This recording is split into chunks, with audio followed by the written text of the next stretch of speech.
All right, we'll say good morning. Let us begin. So we're picking up in Eretz Hashem on page Mem Zayin. Still in Os Chaf in Tzidkas Hatzaddik. So we are focusing a little bit on, well, not focusing a lot, in Eretz Hashem on the concept of the Mishmoros. Reb Tzaddik teaching us the concept that each of the Mishmoros, that the shifts that changed at night, ultimately represent not only that which was occurring in the earth, but that which was occurring in the celestial sphere as well. Reb Tzaddik then took this a step further and explained that there's a deeper lesson to be learned from each of these fundamental mishmoros.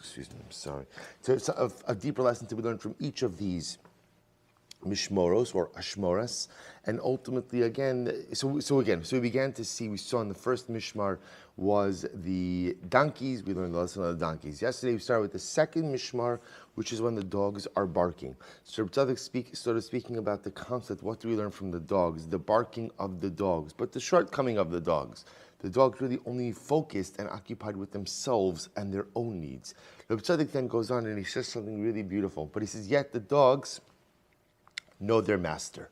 Every dog knows its master. And the notion of knowing your master, the notion of knowing who it is that you are davening towards, or davening to, is something incredibly profound and meaningful. So the Rebbe then goes on. We're now on page Mem Zayin. He says, Kimosha Amru, Les Da'anya Mikalba. Now, Basi, here he develops something that is truly beautiful as well. Literally translated, there is no creature in this world which is as poor as a dog. Now, what does this mean? Take a look in the Bi'urei HaChasidus. This is again on page Mem Zayin, in the Bi'urei HaChasidus section, the section right below the text on top, right hand paragraph, second of the two right hand paragraphs.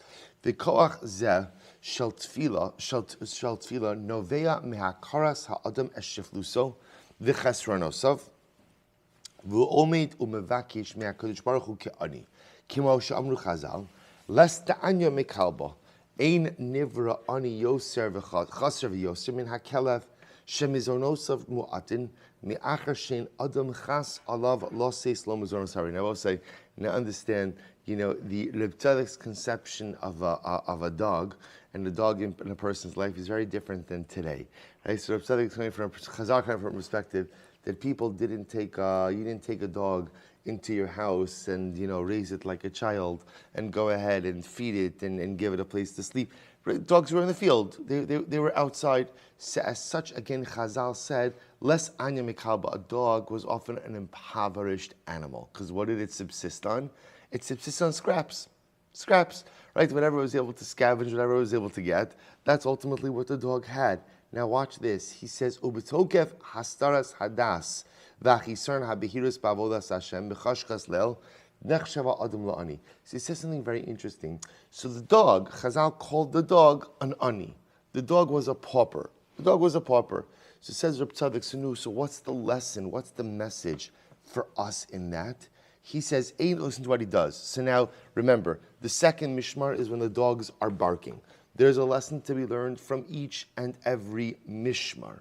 So now, again, the first part is the dogs are barking, the dogs know their master.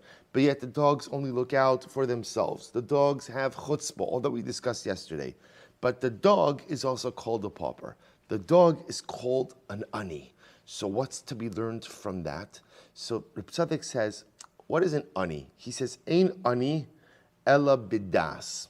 The truth is, the greatest form of poverty is not a lack of money in your wallet. The greatest form of poverty is one who is intellectually impoverished, right? One who does not have deah, one who does not have knowledge, one who does not have seichel. Now watch this. Aval gabi mamon ein lo b'lo umisha ein lo das, ein lo bima, la'avod es Hashem yisbarach elarak dem tzos hatfilah. I will say, so watch what Reb Tzaddik says, and this is amazing. He says, sometimes in life we're too smart for our own good. Sometimes in life we think we have it all figured out. Sometimes in life we think we have all the answers. And sometimes in life I think that I know exactly what it is that needs to be done in a particular way. And so I develop strategies and ideas, and often, not often, but sometimes I'm wrong. He says, the dog is an ani. Ani, right, dog is impoverished. Again, because it subsists on scraps. Says Reb Tzaddik, the highest form or the paradigmatic example of poverty is intellectual poverty. So maybe what we learn from the dogs is that sometimes you have to be a little bit intellectually impoverished. What does that mean? It sounds so counterintuitive to the way we think and to the way generally we approach our learning, we approach our Yiddishkeit. He says something amazing. You know, when a person will say, what happens in those, we all have those moments when we're intellectually impoverished, right? I have a crisis in life. And literally, I have no idea what to do about this crisis. I have no idea how to navigate out of it. I have no idea how to fix it. I have no idea how to address it. I don't know anything. So what do you do in those moments? You just throw your hands up to HaKadosh Baruch Hu and say, Ribono Shel Olam, I have none of the answers. I have none of the eitzes. I have none of the approaches. I'm poor. And I cry out to you, I bark out to you just like the dog. Says Reb Tzaddik, from the dogs we learn that sometimes in life, you have to make yourself into an ani. You have to make yourself a little bit impoverished. Not materially, not monetarily, but intellectually. And sometimes in life, you have to stop trying to have all of the answers. Just look upward, open your heart, and say, HaKadosh Baruch Hu, guide me. Because many times in life, we're afraid to admit that we don't have the answers. We're afraid to admit that we don't know what to do. Because remember, again, as human beings, we like to always make sure that we have that we're in control. And sometimes if we just give up the reins of control, the illusion of control, and literally start barking out to HaKadosh Baruch Hu, that's when real relationship begins, and that's when real salvation begins. He goes on, he says, Kimosha Amru Chazal. He says, I'm in page Mem Zayin, the left-hand paragraph. Umisha ein lo das, someone who doesn't have das, ein lo b'ma la'avodas Hashem yitzbarach, elo rak b'emtzaos hatila. When a person doesn't have das, when a person is intellectually impoverished, so all he has to worship HaKadosh Baruch Hu with is tefillah. B'chevod shetefillah mo'ila gam kasher in das la'adam. But you know what the power of prayer is? The power of prayer is that prayer works even when a person doesn't have das. Isn't that incredible? In other words, the power of prayer. Everything else, we have machloges, and mitzvah strichas, kavanas. Kavanah, right? You have to have kavanah when you do a mitzvah, not kavanah when you do a mitzvah. It's a machloges. But again, you probably have to have, even if we hold a mitzvah strichas kavanah, that you don't really require kavanah, you need at least some type of situational kavanah, something. You always need some level of das.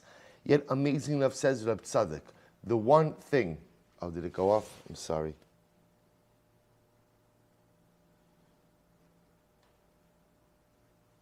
I'm not sure why. Better now? No, nothing. Okay.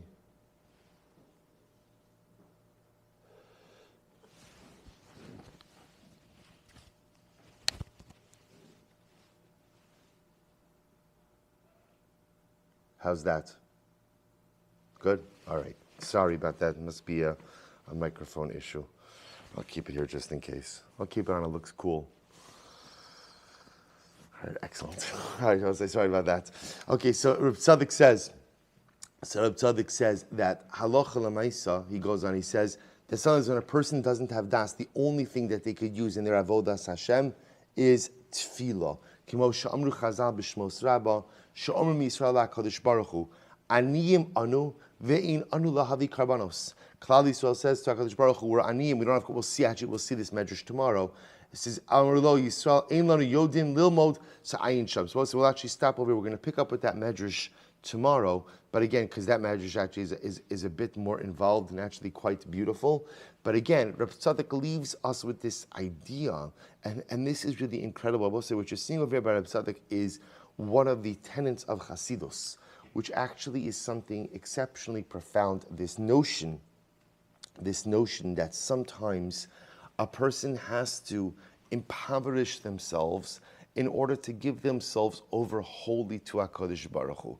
We'll say this is, in Chassidus, it's the concept of ayin, the concept of nothing, but not nothing like thinking that I'm a nothing, not nothing like a feeling of a lack of self-esteem, but sometimes just a hisbatlos, a total negation of the self towards HaKadosh Baruch Hu. Not that I don't exist, not that I'm not important, but a recognition that if I give myself over totally to the Ribono Shel Olam, that's when real salvation begins. The dog has to rely on scraps. And so Chazal say the dog is the ani.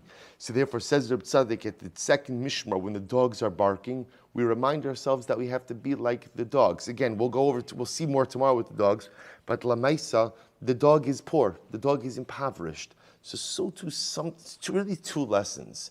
Sometimes in life, even when I'm impoverished, spiritually impoverished, don't think that spiritual poverty means that you can't have a connection. You could still always bark. You could still always daven. That's lesson one.